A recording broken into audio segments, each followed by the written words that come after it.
Hey everyone, it's Jade from Boho Bookworm. Welcome back to my channel. Today I'm doing my early July TBR. I just started One Chance by Caroline Overington. It is a free audiobook original, 4 hours 44 minutes long.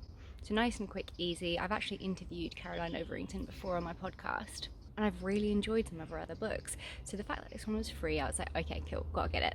And it's all based around the pandemic.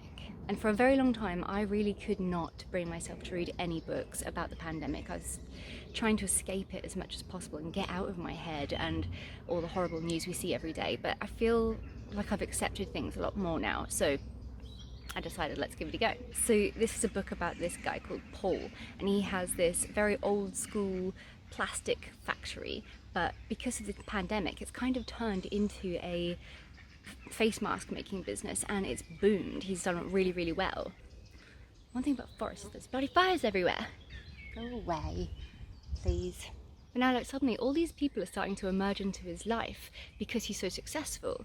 So the one is this old friend of his has this wayward daughter called Emily, and he basically calls up one day and says, oh look, can she have a job?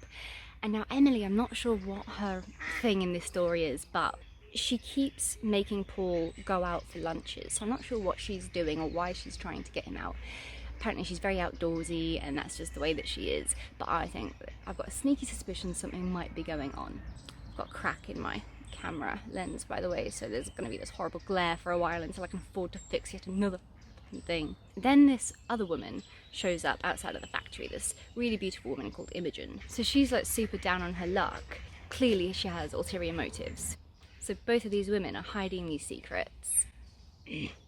Flies are going to irritate me now. This was not a good idea. I think I'm probably in the very wrong spot. Fly bloody central here.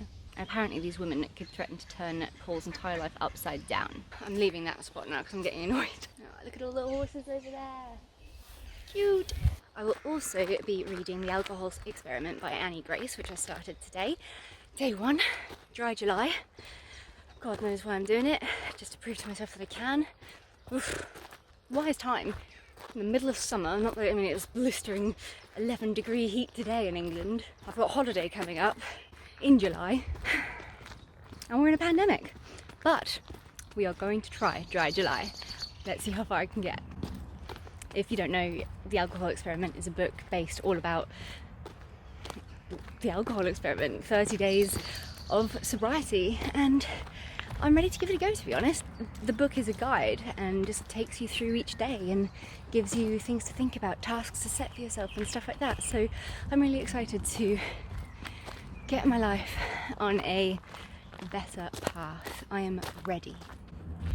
I'm also thinking about picking up Rebecca by Daphne de Maurier. Last night I dreamt of Manderley again. I think that's how it goes, the first line. But I've been putting off watching the show on Netflix, so I really want to read the book first. So I have tried it once or twice before, but I couldn't get into it. But now, because it's a Netflix show, I really do want to give it a go. So I believe this has like a nameless narrator about this young, unassuming lady's maid who falls head over heels in love with this wealthy, handsome man, the owner of this country estate called Manderley, and he whisks her away, his new bride, to his home in Cornwall or something. So I am looking forward to it. Get my British roots on. British vibes on, rather. I'm going to try and attempt The Favourite Sister by Jessica Knoll again as well, but for God's sake, I've tried that book about over 10 times now, and I cannot get into it no matter how hard I try. And yeah, the premise just sounds right up my street. It's got like the thriller vibe, it's got a mysterious murder, it's got this reality television element to it, and I love reality television, so I don't know why I am not gelling with it. However, we have reached the end of the walk now, so they are the books I'm going to be reading throughout the first half of July. I will check in with you soon. Bye bye.